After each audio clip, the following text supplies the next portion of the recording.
తూర్పుగోదావరి జిల్లా అనపర్తి మండలం కుతుక్కులూరులో అనపర్తి నియోజకవర్గం టీడీపీ జనసేన ఉమ్మడి అభ్యర్థి నల్లమిల్లి రామకృష్ణారెడ్డి జనసేన నియోజకవర్గ ఇన్ఛార్జ్ మర్రెడ్డి శ్రీనివాసరావు మీడియా సమావేశం నిర్వహించారు. ఈ సందర్భంగా ఇరు పార్టీల నేతలు మాట్లాడుతూ నల్లమిల్లి రామకృష్ణారెడ్డి విజయం కోసం రెండు పార్టీల కార్యకర్తలు నాయకులు కలిసికట్టుగా పనిచేయాలని సూచించారు.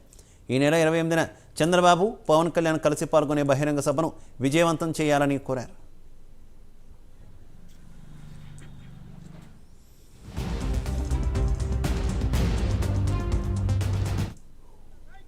ఈరోజు తెలుగుదేశం పార్టీ జనసేన ఉమ్మడిగా కలిసి రేపు అసెంబ్లీ ఎన్నికల్లో పోటీ చేయబోయే అభ్యర్థుల జాబితాని ప్రకటించడం జరిగింది.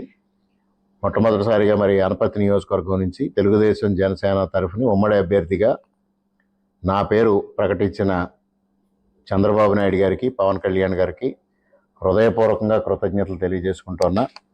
అదేవిధంగా మరి ఈ అనౌన్స్మెంట్ అయిన వెంటనే, అభ్యర్థిత్వం ప్రకటించిన వెంటనే మేము కుతుకులూరు గ్రామంలో ప్రచారంలో ఉండగా అక్కడికి వచ్చి అభినందనలు తెలియజేసి జనసేన తరఫున ఇప్పటికే సంపూర్ణంగా మద్దతు తెలియజేస్తున్న, మరలా ఈరోజు మద్దతు ప్రకటించిన అనపర్తి నియోజకవర్గం జనసేన ఇన్ఛార్జ్ మర్రెడ్డి శ్రీనివాసరావు గారికి, జనసేన శ్రేణులకి, మరోపక్క మరి కోలాహలంగా అభ్యర్థిత్వం ప్రకటించిన వెంటనే కోలాహలంగా ఉన్న తెలుగుదేశం పార్టీ నాయకులకి, కార్యకర్తలకి, మీడియా ప్రతినిధులకి అందరికీ హృదయపూర్వకంగా కృతజ్ఞతలు తెలియజేసుకుంటున్నా. మరి ఈరోజు ఈ మీడియా సమావేశం యొక్క సారాంశాన్ని శ్రీనివాసరావు గారు చెప్పడం జరిగింది. 28వ తారీఖున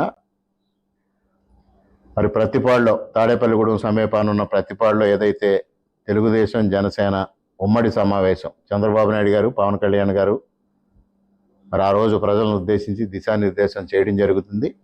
మొట్టమొదటి ఎన్నికల సభ, అభ్యర్థిత్వాలు ప్రకటించిన తర్వాత మొట్టమొదటి ఎన్నికల సభ ఇద్దరు నాయకులతో జరుగుతూ ఉంది. ఆ కార్యక్రమాన్ని విజయవంతం చేయాల్సిన బాధ్యత తెలుగుదేశం పార్టీ కార్యకర్తల పైన, జన సైనికుల పైన ఉంది.